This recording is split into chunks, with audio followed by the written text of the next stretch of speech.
Court of Appeal in and for the 5th District of the State of Florida is now in session. The Honorable Eric J. Heisnogel, Judge presiding. All persons having business before this court drawing their attention and you will be heard. May God save the United States of America, the State of Florida, and this honorable court. Please be seated. Without even reading anything, eh, Ray? Good morning. Welcome to an oral argument session of the 5th District Court of Appeal. I think we have 3 cases on the calendar today. Housekeeping matters here before we get started. Please, if you have electronic devices, make sure that you've silenced those or turned them off. And I'll introduce the panel to you.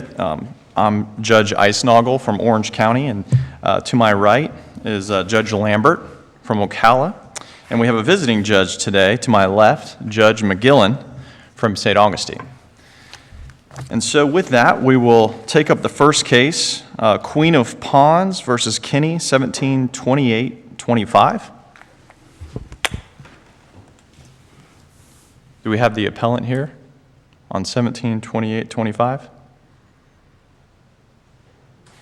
Have we heard anything from anybody? Is Joanne? Can you email to her on just? Have we heard? Apparently, the appellant's attorney is not here for the first case. Have we heard anything? Sure. Thank you. I didn't even notice there was somebody sitting over there. You want to make both arguments then?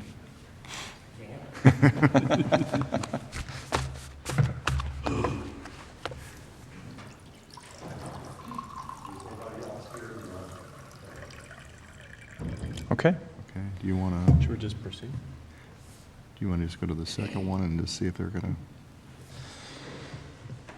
Yeah, why don't we do that? Why don't we go to the second case, and we'll give you an opportunity to clean up your stuff there. I know that was unexpected. We apologize. We'll move on to the second case, however, and give the appellant a few more minutes to arrive.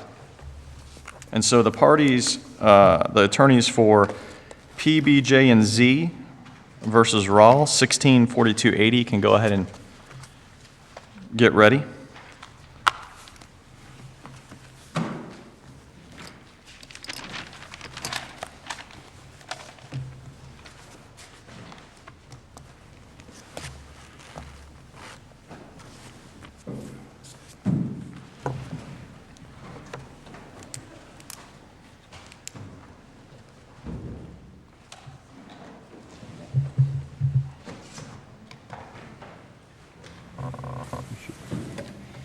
Email Linda in your office and see if she's heard anything in case they call.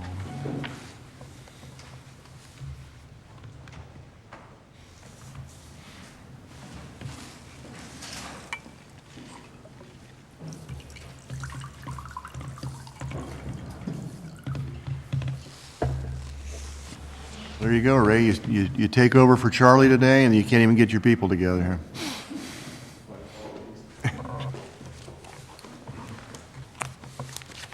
Okay. All right, so this is 164280 PBJ and Z. And the appellant, how much rebuttal time would you like? 3 minutes, please, Your Honor. You may proceed when you're ready. Good morning, Your Honors, and may it please the court. My name is Petra Brownlee, and I represent the appellant in this case, PBJ and Z LLC.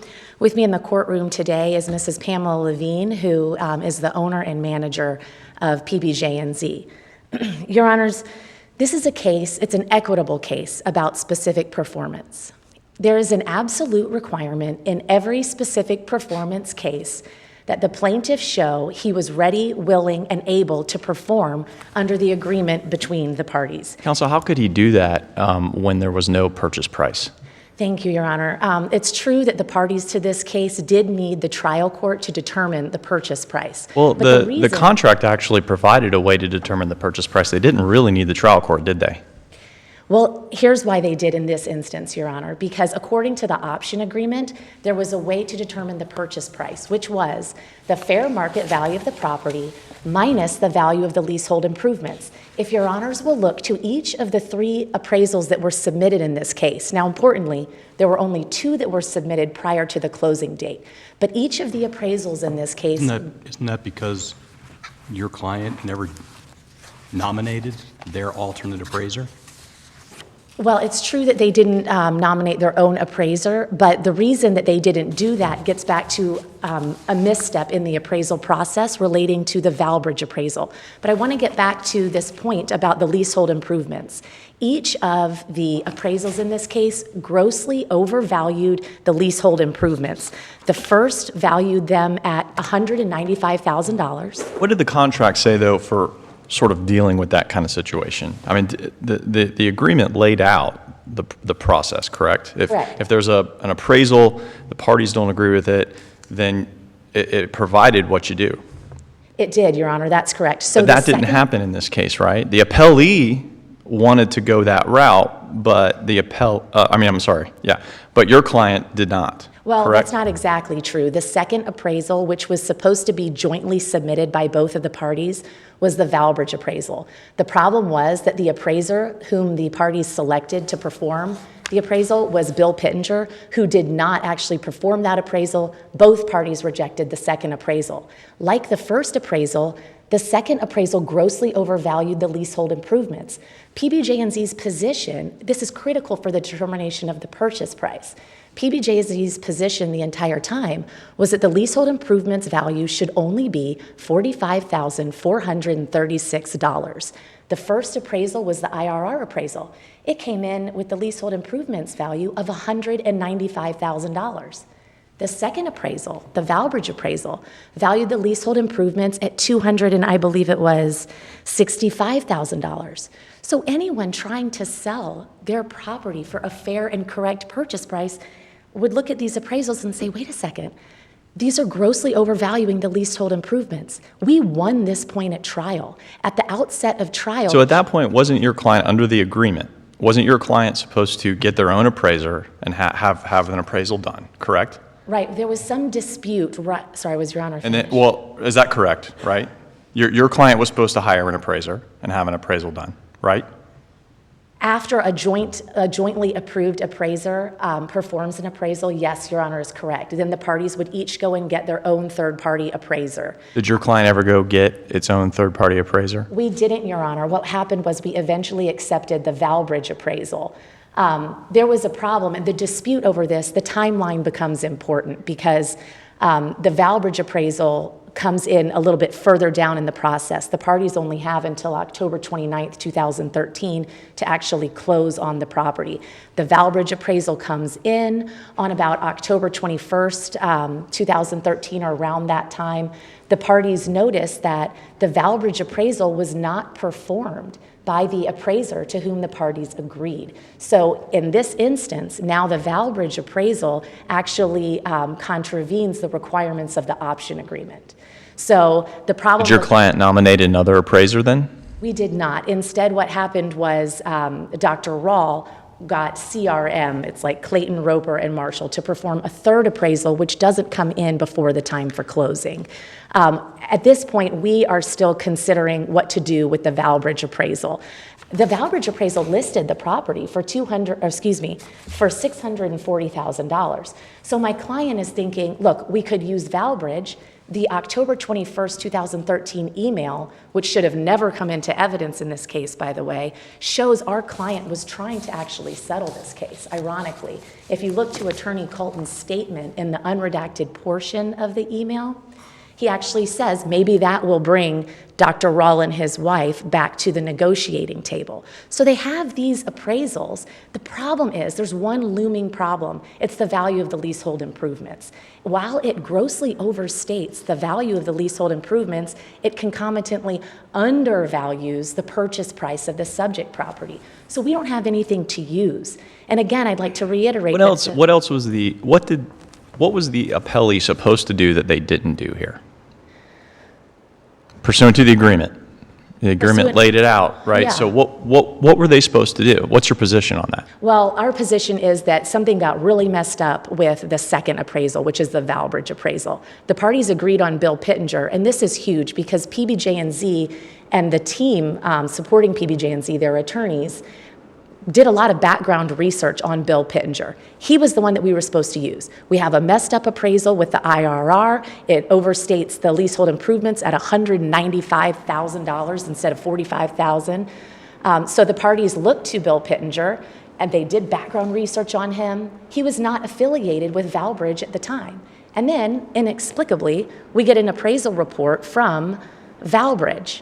I'm not clear, Your Honor, on exactly why that happened or if Dr. RAWLE knew that that was happening, but that's a problem in this case because now we have the first appraisal with a problem with the leasehold value, the leasehold improvements value, and we have a second appraisal that was not submitted by an appraiser who was jointly appointed by the property. So wouldn't under the agreement, if you look at it, wouldn't the best course of action to have been to nominate another appraiser to try it again? Yeah. Assuming that the first time it just didn't work out?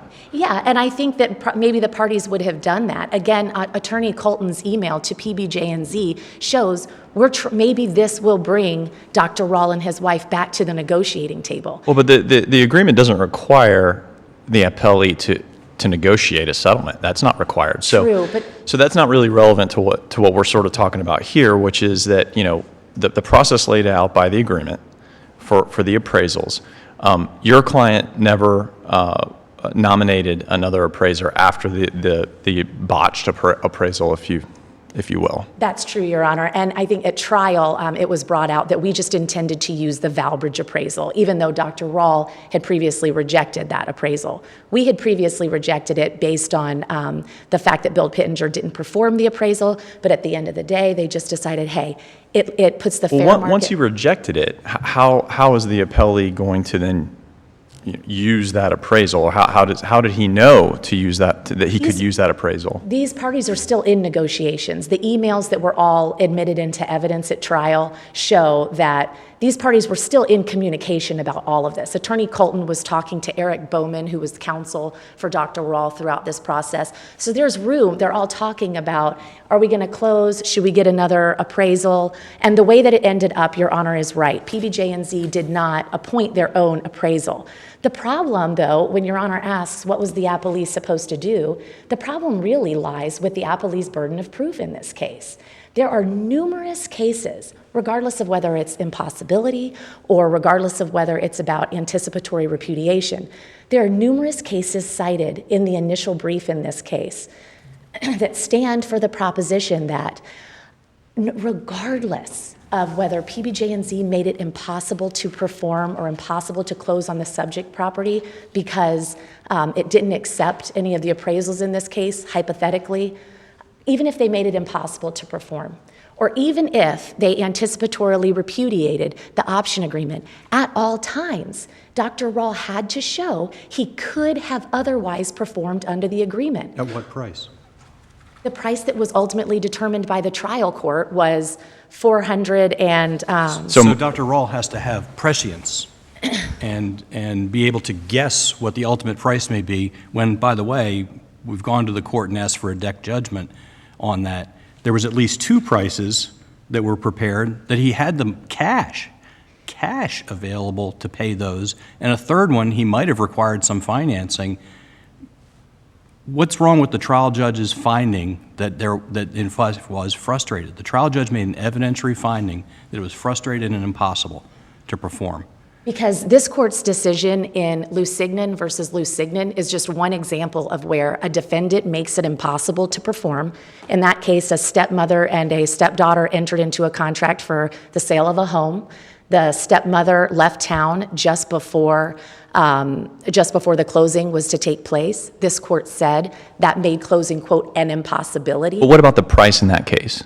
Was price an issue in that case? Price was not an issue, but So, okay. so if price isn't an issue, is there a case where the price is unknown? Because I'm just struggling with how a party can show their ability to pay, right? The amount, when the amount isn't known. Sure, fair point, Your Honor. I think let's just look at all the appraisals that we have then. We know for a fact that Dr. RAWLE was not intending to rely on any financing throughout this process. At all times, he said that he was Well, because he didn't need financing according to at least two of the appraisals. But And the third one I would note is very close. Once you take out the improvements, right? Once you subtract the improvements. So Right. Well, that's a great point, though, Your Honor. Under none of the appraisals was $330,000. Once you take, to be clear, if you have all three of the appraisals and you use the actual value of the leasehold improvements, not the value of the leasehold improvements that's on these appraisals, but if you actually use the correct $45,436 figure, you subtract that from the fair market value of any of these appraisals, $330,000. you're talking about the one that the trial court determined later? No, Your Honor, I'm sorry. So the first appraisal is the IRR appraisal. The second appraisal is Valbridge. The third appraisal is CRM. They all have their fair market values. Now let's take those fair market values and deduct the correct value of the leasehold improvement. When you say correct value, The $45,400. which was determined by the trial court later. And it was argued by us the whole time, Your Honor. It Well, was sure, argued- but I mean, again, I guess what I keep going back to, doesn't the agreement doesn't require a court order. You know, in theory, if everybody followed the agreement would have worked all this out, correct? Correct, but we couldn't just comply with the agreement because we just kept getting these appraisals. Even the third appraisal that was submitted grossly overvalues the leasehold improvements. But So- your client didn't even participate in that one, right? No, because we were trying to negotiate. Again, that is true. Again, the agreement doesn't require negotiation. That's not what the agreement requires, correct? No, it doesn't, but PBJ&Z wanted to sell this property. The owner of the property is now PBJ&Z, which is run by Dr. Levine's widow. She didn't know very much about business. She wanted to sell the property, but she wanted to sell it for a fair price. And so she keeps looking at these appraisals, and they're just not coming in correct. Everyone knows for a fact there weren't $195,000 worth of improvements made to the property. Everyone except for two of the certified appraisers. Well, and the trial court found otherwise, and Dr. RAWLE never challenged that finding at trial, and he didn't challenge it on appeal. So our position was the entire time that it's $45,436,000. And if Your Honors look to each of the appraisals, based on the fair market value of those properties, when you then back out the $45,436,000, you're still over $330,000 every time.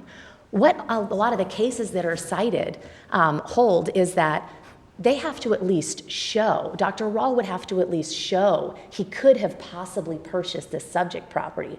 Dr. RAWLE is actually in a worse position because he showed he could never, with a correct value of leasehold improvements, which PBJ&Z asserted before trial, argued to the trial court, and won at trial. Based on those numbers, Dr. RAWLE proved that he could not afford the subject property. The case law is very, very clear that if he couldn't have afforded the subject property, it truly doesn't matter if You just PBJ&Z... used a different term. You used could not afford the subject property. He just bought a $1.5 million dental practice, and he's trying to buy a building in the range of $200,000 to $400,000, depending on whose numbers we use. He's got $330,000 of cash. Was there ever any proof at trial that he could not have gone and gotten financing for perhaps as low as $40,000 additional, or as much as $200,000 after having shown all that financial background? No, Your Honor, but under this court's opinion in Lusignan, he has the burden of showing that he could have obtained that Well, financing. except how He didn't have a price. Yeah, how can one do that if you don't even know the target? Right? I mean, because here's the thing. So he has $330,000 in cash, but let's say that the total amount he needed was $500. I mean, well, if he doesn't know that, he can't go out and get a loan commitment. You can't just, right? I mean, how does one go into a lender and say, hey, I need money. I don't know how much I need, but I need money. Here's my credit. His position was that a lender was never at issue here. I understand your... Well, right, because he didn't even know how much, assuming all of your arguments or we accept all of your arguments, he still didn't know how much, and let's assume for a moment he needed more than $330,000, and he needed to get a loan or dip into the 401k or something like that. He doesn't know what the target is. He doesn't know if it's $1 million, $500,000, $400,000, $10,000? How does he do this? How does he prepare for trial and demonstrate at trial that, hey, I could have done this, when he doesn't even know what the number is? Truly, that wasn't his goal at trial. Their goal at trial the entire time was to argue the value of the leasehold improvements. It was the subject of a summary judgment hearing. I believe it was also the subject of a motion in limine. The parties were never talking about, okay, what's the fair market value that we can then deduct leasehold improvements out of? They argued the entire time for and I wish I knew this number for the court, but I don't. An inflated number for the value of the leasehold improvements. What they tried to argue, which the trial court quickly rejected, was that when Dr. RAWLE purchased the orthodontist practice from Pamela Levine's husband, that he somehow bought all of the leasehold improvements that Dr. Levine had made onto the subject property. So they argued the entire time that the true issue in this case was the value of the leasehold improvements. We argued the entire time, no, the value of the leasehold improvements is simply the value of the improvements that Dr. RAWLE put into the subject property. So it's not like he was trying to obtain financing. It's not like he was looking at a fair market value of the property. They were arguing all the time about the value of the leasehold improvements. We maintained our position and we won that point. And again, with that point in mind, Counsel, you're at 3 minutes. I mean, you can keep going, but. I'll reserve for rebuttal. Thank you, Your Honors.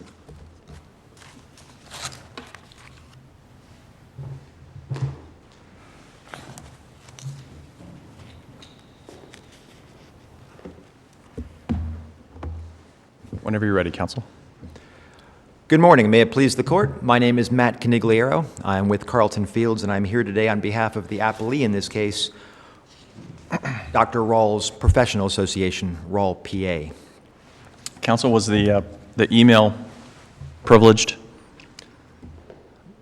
The portions of the email that were privileged, the trial court redacted, and what was ultimately admitted as evidence was a redacted form of that email. And on that point, I want to try to make a few things clear. This is not an appeal where the appellant has asked for another trial in this case. There's not an argument that there was an evidentiary error that should result in a new trial. The argument that is made in point 3 of their briefs is that there was an anticipatory repudiation found by the trial court that was based solely on this email, which they say should not have been admitted, and therefore this court should reverse and enter judgment in their favor. That is their argument, and that is wrong on multiple levels. Well, let's just talk about the email and whether it was privileged. Let's assume for a moment that it was privileged and that it shouldn't have come into evidence. What's your position there? I mean, does the trial court have to indicate that it's relied solely on that email? I mean, or could it be partial reliance? Well, and I guess a threshold question even there, Your Honor, is rely on for what? Their argument is it was relied on for an anticipatory repudiation. That is a distinct concept under the law that the trial judge did not found. The trial judge found that tendering the payment amount or being ready, willing, and able to do so was excused under the facts of this case, and that was found in that 3-day trial that we had. Well, the trial court, did use the word repudiate. Yes, and admittedly we did too at times, but used it in the sense that they were refusing to perform. It was a breach. It's just, in this case, it's essentially just another word for breach. Anticipatory repudiation is different. It is a repudiation, a declaration conveyed to the other side before your performance is due. That's not the position we were taking. That's not what the trial court found.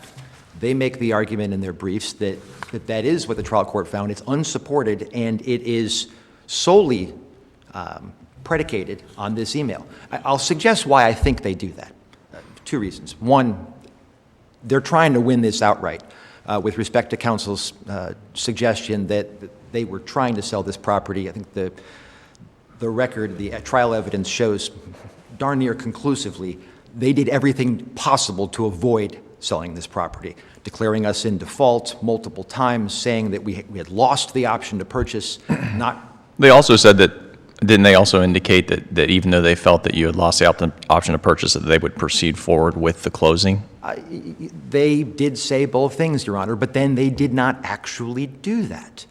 And to return to why I think they're making this argument that this is the sole piece of evidence to support the trial judge's supposed finding on anticipatory repudiation, it's that if you look to the evidence regarding excused performance, which is what the discussion so far this morning has largely surrounded, the notion that they did not participate in the process the contract required to determine a price. If we look at those issues, the evidence is abundant. In fact, it is so abundant, the email is basically irrelevant. It doesn't mean anything because the evidence of their non-participation, ultimately it's undisputed. They did not hire an appraiser. They did not come forward with a competing value of these items in order to have the closing. No closing was ever set. The details were never worked out. They just didn't respond. We put into evidence communication after communication, asking for information about the closing. Their attorney was also the closing agent, and who, by the way, was the author of this email. And as part of the trouble there is having someone wearing two hats who then sends communications concerning the closing. And so the line they want to focus on in that email is the line that says the closing will not occur. And they say that that was the only evidence to support an anticipatory repudiation. All of this is a highly creative way to try to invite this court to reverse this judgment and enter judgment, or order judgment to be entered, in their favor. Would that be the proper remedy? What would be the proper remedy if we agree with their substantive argument? I want to make sure I understand the court's question. If this court agrees with their third That the point, email was privileged and improperly admitted to evidence, and that there was error, just assuming that we reach that conclusion, then what would the remedy be? well, first, there would not be a remedy in the sense that even if that had happened, it would be harmless. The evidence in this case on the issues that matter, on the issues the trial court actually found on, is not only is it overwhelming, it's untouched by this email. The email is irrelevant to it. So first, Your Honor, the answer would be it's harmless. There is no basis. Second, the only remedy that could be available would be a new trial, which they've not requested. They don't want that relief. And I suspect it's for very practical reasons, which is that if we redo this same thing, whether in front of the same judge or another judge, it's going to be the same evidence. The documents will not change. The fact they didn't participate in the process required by the party's contract will not change. The emails will not change. Establishing our efforts to close, we got 3 appraisals in this case. Counsel, there's one thing that might change. The court's order that's on appeal says the court specifically finds that the defendant via its attorney, Jeff Colton, and Jeff Colton in his capacity as closing agent frustrated the plaintiff's efforts. The trial court made an essential finding that that email is evidence that essentially of the end. Now, it's not formally anticipatory breach because it's not conveyed to the other side, but that they were actively fighting the closing. The court made it an essential element in her findings. Your Honor, respectfully, we would disagree that that's an essential element of what occurred here or what was ultimately found by the judge. The trial judge ultimately found that performance was impossible. I mean, the court, I'll quote from the order, the court stated, defendant did not attempt to obtain a separate appraisal before the closing date deadline. As such, the defendant made it impossible to agree to the purchase price. Impossible to agree. For very practical reasons, some of which were discussed already here this morning. Their conduct made this absolutely impossible. And ultimately, the issue presented by the lead issues in this case, the first 2 points, all revolves around what the law of Florida is. And in a situation where arriving at the purchase price has been made impossible by the defendant, are we still required to show that we were ready, willing, and able to purchase at that purchase price? This case is the perfect example of why the case law, including this court's case law, sets forth 4 alternative ways to perform with respect to a specific performance claim. And those are to actually pay the purchase price, to tender that purchase price, to be ready, willing, and able to do so, or to be excused from doing so. And what the court found here was we were excused, and we were excused because there was no purchase price. It was impossible. So to return to Your Honor's question, all this wraps together. Ultimately, nothing would change. And I want to emphasize, that's not, a new trial is not the relief they've sought. If the court reads the conclusion of their initial brief, you will see that it asks for judgment to be entered in their favor. That is the relief on the first 3 points of their brief, not for a new trial.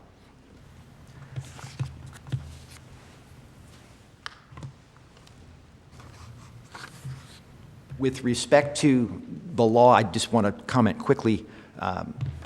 Your Honor made the observation about the cases not addressing a situation where price had not been determined.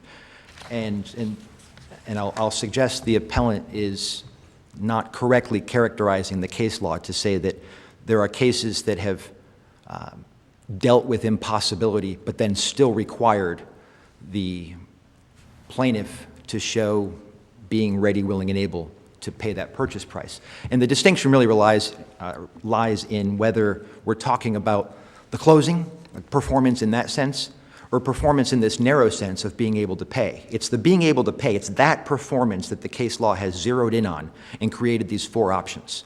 And that's just a factor of the case law developing in sort of the larger context of contract law, and then more narrowly, specific performance, and then even more narrowly, specific performance in the context of a land sales contract. And that's where we get these 4 options from. There is not a case under Florida's case law that has dealt with a situation where the price had not been determined. And then certainly, as here, where the price had not been determined because the defendant's effort made it impossible to do that. So in this case, under these facts, the case law is clear. There is a 4th option. That option is excuse. That is what we argued. That is what the trial judge found after a 3-day trial. And ultimately, the trial judge entered a very detailed 10-page order that went through an enormous number of considerations. And to return to the appellant's point that they were trying or have been trying to sell this, the court rejected arguments that came from many directions that were efforts to stop us from being able to make this purchase. Arguments regarding breach, arguments regarding default, arguments regarding price. All of those arguments that they made to stop this purchase were rejected. Had this closing happened, it would have happened 5 years ago this week. This has been a very long process. And we ask this court to affirm this judgment, to allow the closing to finally go forward, and to allow this chapter between these parties to come to a close. If there are no further questions. Nope.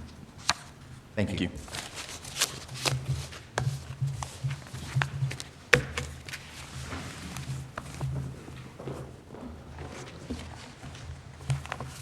May it please the court.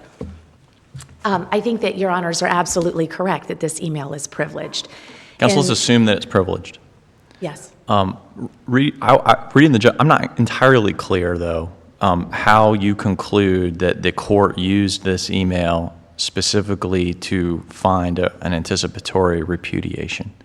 First of all, Dr. Rawle's arguments during trial led her to that. It was their theme. They repeated it over and over. Well, he can argue it, right? Yes. But that doesn't necessarily mean that's what the trial court did. And it does seem like that email is irrelevant to an anticipatory repudiation, right? Which you argue in your brief, that it's irrelevant to that. And so if it is, then what would cause this court to believe that the email was even used? Sorry, your honors. First of all, the email was used, and I'll explain why. But also, I want to point out, we're not saying that the email was irrelevant or use of the email was irrelevant. Our position is that because Dr. Rawle could not satisfy his burden of proof of showing that he was ready, willing, and able to perform, for that reason, it's irrelevant if we did anticipatorily repudiate. Our position is that we did. Well, how is the email relevant to an anticipatory repudiation when an anticipatory repudiation would have to actually go to the other side?